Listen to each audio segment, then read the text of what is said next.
કોલેજમાં એકવાર એક પ્રોફેસર આવે છે. પ્રોફેસર હાથમાં છે ને પાણીનો ગ્લાસ લઈને આવે છે. પાણીનો ગ્લાસ લઈને છોકરાઓને બતાવે છે. તો છોકરાઓને એવું થાય છે કે હવે આ તો એક જ વસ્તુ પૂછશે, પાણીનો ગ્લાસ તમને અડધો ભરેલો લાગે છે કે અડધો ખાલી લાગે છે.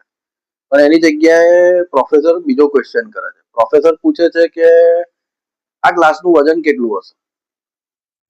તો બધા છોકરાઓમાંથી થોડા બોલવા માંડે છે કે 50 ગ્રામ, કોક કે છે 100 ગ્રામ, કોક કે છે 200 ગ્રામ હશે, કોક કે છે 300 ગ્રામ હશે. સાહેબ કે જે સવાલ આનું વજન કેટલું છે ગ્લાસનું એ નથી. સવાલ એ છે કે આને હું કેટલી વાર પકડી શકું છું. 5 મિનિટ પકડી રાખીશ તો મને કોઈ ફરક નહીં પડે, 10 મિનિટ નહીં ફરક પડે, 1 કલાક પછી મને એનો ભાર લાગશે. પછી જેમ જેમ સમય વીતતો જશે એમ એમ એનો મને ભાર વધારે લાગતો જશે. થોડા ટાઈમ પછી મને એવું થશે કે હાથ દુખવા માંડશે.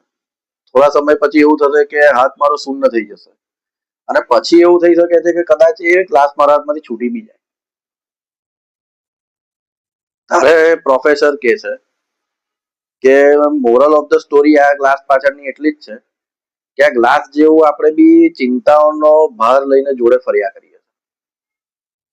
જે કોઈ કામની ચિંતા નથી એ ચિંતા બી આપણે લઈએ છીએ. ઓવર થિંકિંગ લઈએ છીએ. 4 લોકો આપણા વિશે શું કહેશે એની ચિંતા લઈએ છીએ. સમાજમાં લોકો મારા વિશે શું કહેશે, હું કેવો દેખાઉં છું, કેવો લાગુ છું, મારા કપડાં વ્યવસ્થિત છે કે નહીં, એવી અઢળક જે ચિંતા કરવાની કોઈ જ જરૂર નથી એવી ચિંતાઓ આપણે જોડે લઈને ફરીએ છીએ.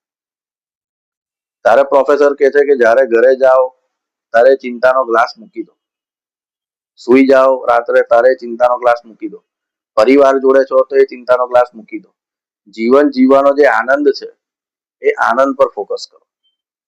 નાની નાની ઓવર થિંકિંગ કરવાની આપણી આદત, ચિંતા લેવાની આદત, નહીં કામની આપણે ચિંતા લેવાની આદત એ બધી મૂકી દો.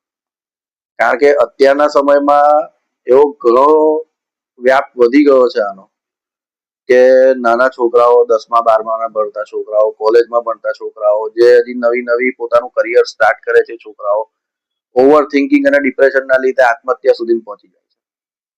ઘણા બધા પેપરમાં આપણે ન્યૂઝ જોઈએ છે, ટીવી પર જોઈએ છે.